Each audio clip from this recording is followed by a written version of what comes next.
You're listening to episode 200 of Mid-America Reformed Seminary's Roundtable podcast. In this broadcast, the faculty of Mid-America discuss theology and cultural issues from a Reformed perspective. I'm Jared Luchboard, Director of Marketing. Thank you for tuning in. Concluding this segment of church history on the Middle Ages, Dr. Alan Strange joins me for one final time to elaborate on the rise and early spread of Islam. Dr. Strange, how are you? I'm doing very well, Jared.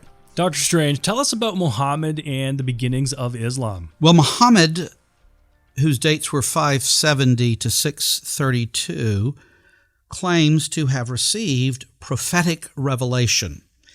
He was not a learned man, and so for many followers, those who ultimately became followers of Muhammad, this enhanced or increased their devotion because they saw it as especially miraculous that in this cave he received these revelations, and he couldn't, they say, have invented them or made them up.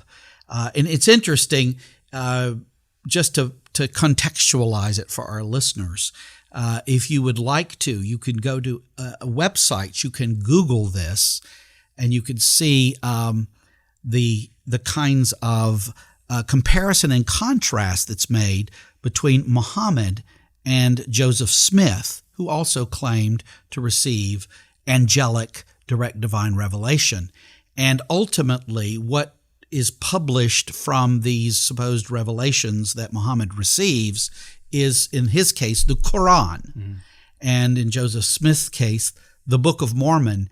And both of them claim to be a kind of correction of the Bible, of the Old and New Testament scriptures at points, and a completion of that revelation, with Muhammad claiming to be the last and final of the prophets of Allah, and Joseph Smith claiming to be the last and final of the prophets, and his production in the Book of Mormon. There are many parallels there. I'm not going to talk more about that right now, but Muhammad emerged in his hometown of Mecca about 610 as the preacher of this divine revelation that he felt called upon to pass on to his Arab fellows. And he would say to his pagan Arab fellows, he sees himself as bringing a truth that had been in a measure brought to Jews and Christians, but now was brought in this sort of finalized form, you might say, into Arabia, Saudi Arabia, which he saw as pagan, as he saw as polytheistic, because it was. The Arabs were polytheists, had forms of revelation similar to the Quran, but Muhammad denied ever belonging to that number. He claimed rather to give the Arabs in their own language the final part of that revelation. This is the way he put it: the final part of that revelation given to Adam, Abraham, Moses, to the Jews, then through Jesus to the Christians. The way for monotheism had been somewhat prepared by the Jewish and Christian communities along the so-called incense road. We think about the Silk Road from the east. This incense road was from Yemen to Syria, and Muhammad fully exploited this. So in other words, some monotheism had come into Arabia from those Jewish and Christian sources. And Muhammad fully exploited this, calling for Islam submission and for everyone to be a Muslim, which is one who submits. And the first followers were close prophets, were close relatives of the prophet. His wife, Khadijah, daughter Fatima, son-in-law Ali, his uncle Abu Talib. And so he brings this forward to the merchant oligarchy that ruled Mecca, and they rejected him. It's interesting that Muhammad he was very convicted that what he took to be a divine revelation that he had received, he was very convicted that this should be received and embraced by all who heard it. And those there in Mecca did not receive that. So he fled in 622. He fled Mecca in the so-called Hijrah to Yathrib, to Medina. And that's very important on the Islamic calendar. He arrives there on September the 20th, 622, and founded there in Medina a theocratic community, and became a kind of conquering warrior, seizing Mecca, going back and seizing Mecca in 630, which became the religious center of Arabia. And he himself died on June the 8th, 632. So when did Islam begin to turn more violent, and what was the reason for that? Yes, that is a fascinating question. What you see with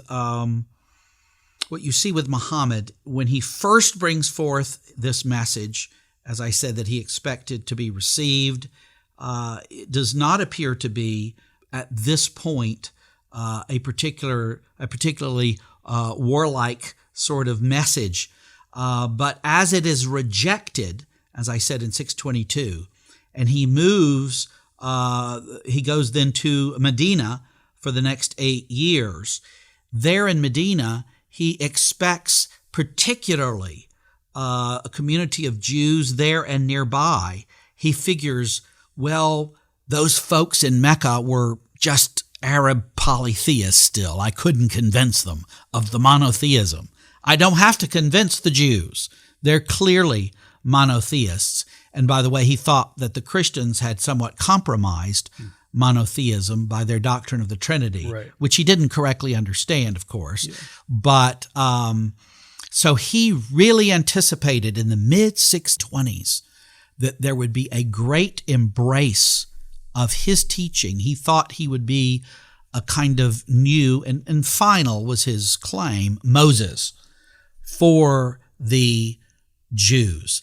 And the Jews did not embrace him. Mm-hmm. They did not embrace his teaching. And he was embittered a little bit. It's interesting. I don't want to, we're honest here in all of our history. And some people, let me just say this, some people may know already and be concerned about, and it's a concerning feature of Martin Luther's anti-Semitism.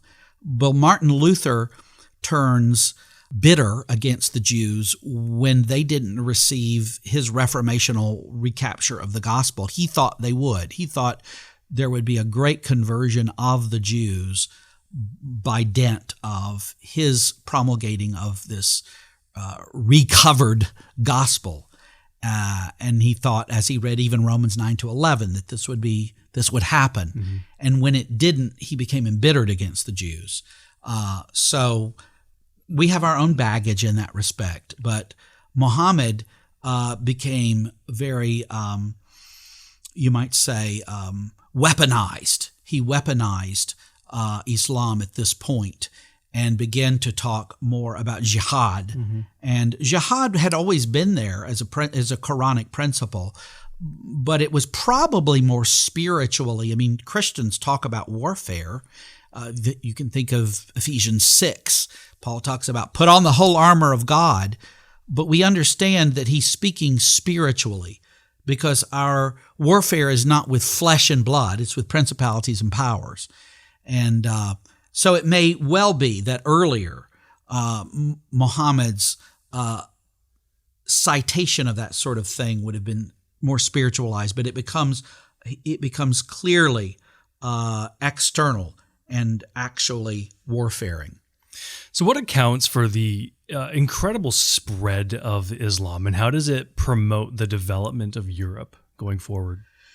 Well, the spread of Islam is going to occur now. Muhammad dies, as we said, in 632. From 632 to 732, 100 years, Islam is going to spread from where it is in Arabia to North Africa. It's going to move through North Africa. It's going to cross over into Europe on the Iberian Peninsula, mm-hmm. Portugal and Spain, and move through to 732 to the Battle of Poitiers or Tours, where Charles Martel, the Hammer, grandfather of Charlemagne, stops the advance of Islam. So he stops it at that point, but going back to the other side, the Levant, moving up from Arabia, it's going to also conquer a lot of that part of the world. It's going to surround, you're going to have a lot of the Mediterranean on its southern shore and its eastern shore and some of its western shore, northwestern shore, is going to be Muslim. And what accounts for this is a fascinating discussion. The Muslims go out in this century. You have, first of all, what's called the Rashidun Caliphate that arises immediately after the death of Muhammad. That's 632 to 661. And then you're going to have the Umayyad Caliphate, which is 661 to 750, and you'll have other and later caliphates. But you're going to have this going out with great military power. And part of what it's going to be encountering, to be frank, is something kind of sad, Jared. It's going to encounter in certain places, particularly in North Africa, forms of Christianity that are defective. It's going to encounter Coptic Christianity, for example, in Egypt, which is a Monophysite Christianity, a Christianity that does not properly understand the humanity of Jesus, that just talks about the deity of Jesus.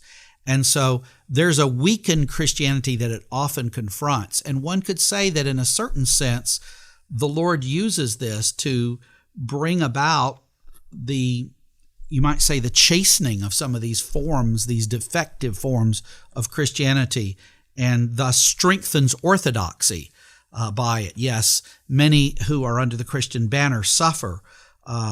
And as it goes out, the people are reduced in these places to what's called the dhimitude. And Jews and Christians in these conquered places in North Africa and elsewhere often have to pay up to, as a part of this tax against them, have to pay up to 40 or 50% of their income. And so this builds, as it were, the whole Muslim kingdom, you might say. But you ask, where does Europe come into this? Well, let me just say this, a couple of observations I should make about Islam. The cult and the ritual of Islam, the tradition and the law, you can think of the tradition and the law, Sunnah, Hadith, Sharia, and the theology of Islam all tend towards an externalism. Mm-hmm. Part of the reason it's appealing is it tends towards an externalism that well comports with an unregenerate religiosity. In other words, take the 5 pillars. People often look at the 5 pillars of Islam and say, wow, those folks are really religious. Well, those things are all really very manageable and doable. Yeah. The 5 pillars are the Shahada. There is no God but Allah, and Muhammad is his prophet. Yeah. The Salat, prayer 5 times a day facing Mecca. The Zakat, 2.5% of the income. The Sawm and Ramadan, fasting in Ramadan. The Hajj, the journey to Mecca if you can make it. All of those are pretty doable. And Ham notes, practicing prescribed rituals is more important in Islam than the confession of doctrines. So these actions are much more important, and it's by nature militant.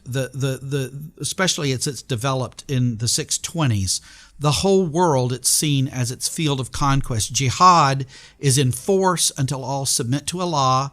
There can be truces, there can be treaties of protection, but tribute must be paid by those to whom such favor is granted, requiring sometimes, as I said a moment ago, half of what they produce, like 40 or 50%, unlike the zakat, which is 2.5%. That's what a faithful Muslim is to give. And so you could say, did Islam prosper in the years after conquest because it exploited Christian and Jewish capital and then it spent that and it didn't have anything to offer? You can talk about the rise of Islamic scholarship, and it subsequently declined. And so it was, let me just say this, it was an attenuated Christianity. It was a weakened Christianity that met and quite often welcomed against the enforcers of Chalcedonian Christianity, Islam, a Nestorian Christianity in a lesser degree, a Monophysite Christianity in a far greater degree. So Islam seems to, you could say, have been used as a rod to censure such defective expressions of the faith. and to cause the Western faith to develop in ways that it hadn't, to address the doctrine of the atonement and so forth. We could say a lot there, but you asked about the development of Europe. And from the end of the 7th century to the middle of the 11th, the Mediterranean came to be called by some a Muslim lake. As I said, it was Charles Martel's defeat of the Arabs on the Western Front at Poitiers in 732 that ended the expansion into Western Europe by way of Spain. What happened was that because they were so surrounded, what we know as Europe was so surrounded by Islam, that the trade of the Western Empire with the Orient waned during this time. Cities declined. The seeds of feudal and manorial society was sown in the wake of that kind of encirclement and aggression of Islam. The Islamic domination of the Mediterranean during a crucial part of the early Middle Ages created the essential conditions for the birth of Western Europe as a distinctive cultural entity. Here's how.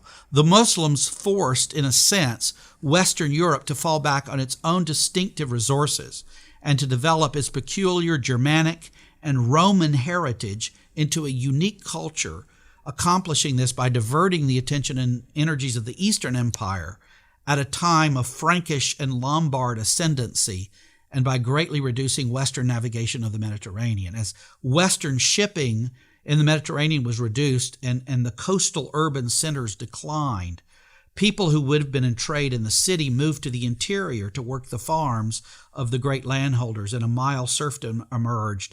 But this sort of allowed Europe to develop its own sort of culture, its own institutions, and Christianity to be seen as this bastion, if you will, against the Muslim invader. And so this contributed signally to the development of Europe.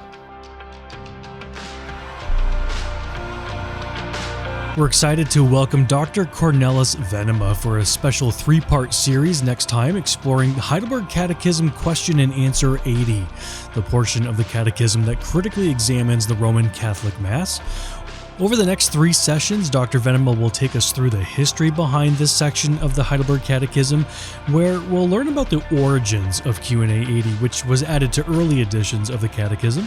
Dr. Venema will explain the Reformed critique of the Mass, discuss why the authors included this question, and explore the continuing relevance of Q&A 80 for Reformed theology today.